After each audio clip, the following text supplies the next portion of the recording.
Hey there, welcome to LSAT Demon Daily. I'm Ben Olson, that's Nathan Fox. We're the founders of lsatdemon.com and our weekly podcast, Thinking LSAT. Jane writes in, subject, grade deflation. Grade deflation. Wow. Okay. We only hear about grade inflation, but Jane's asking us about grade deflation. Says, hi, Demon Team. I hope you're doing well. I'm planning to apply to law school in the fall of 2026 as a splitter and wanted your perspective on how admissions committees evaluate GPAs from grade deflating universities like Boston University.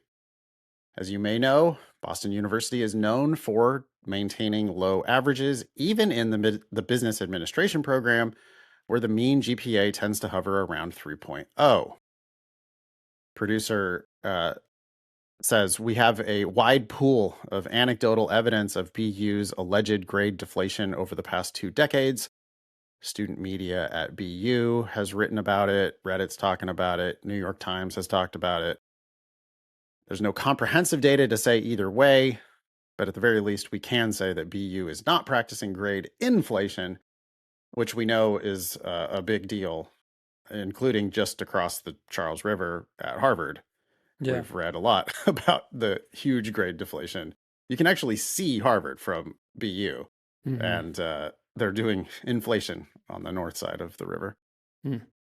I graduated with around a 3.4, and while I know business administration can sometimes be labeled as an easier major, the quantitative coursework and strict grading curves at BU made it genuinely challenging. While I'm not saying the deflation alone is the reason for my low GPA, it definitely made an impact on my grades. Given this context, how do law schools account for the difficulty of the institution and program when assessing GPA? And would it be appropriate to briefly explain this in an addendum? What do you think? Well, I don't know. I haven't been on the other side of the wall when it comes to law school admissions, but I have heard that they know that different schools have different difficulty levels. And I do believe that they take that into consideration. At the same time, that's not the number they report for their statistics. So I imagine that it's a soft factor that's only considered after whatever the hard factor is, your actual GPA, sadly. Sure. Or it's 2 hard factors. I mean, we need to remember that they care about LSAT and GPA for 2 reasons. They care because it affects their rankings. They also care because they want people who are going to be successful in their school. So your addendum, or their already prior knowledge that BU doesn't inflate grades, your addendum doesn't change the way you're ranked, but it does change maybe their assessment of how well you'll do at their school. I don't have any problem with a short addendum. I don't think you're wasting their time if you say, hey, just so you know, the median GPA in my program is a 3.0 and I have a 3.4. That's fine.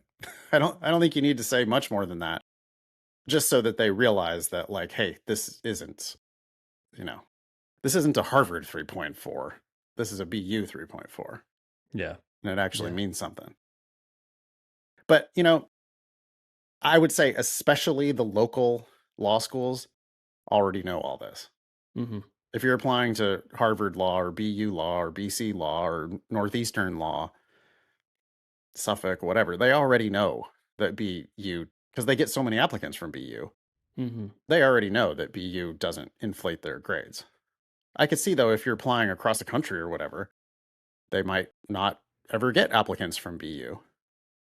And so it could definitely be a helpful note for them to have in the file.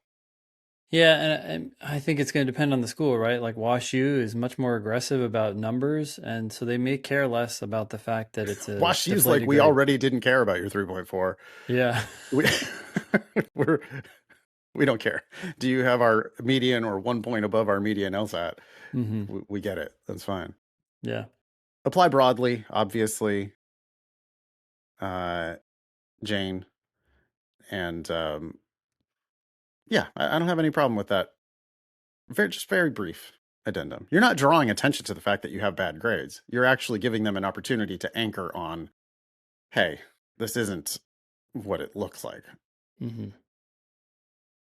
Email daily at lsatdemon.com if you would like to ask us a question or share some LSAT or law school admissions news. Thanks for listening.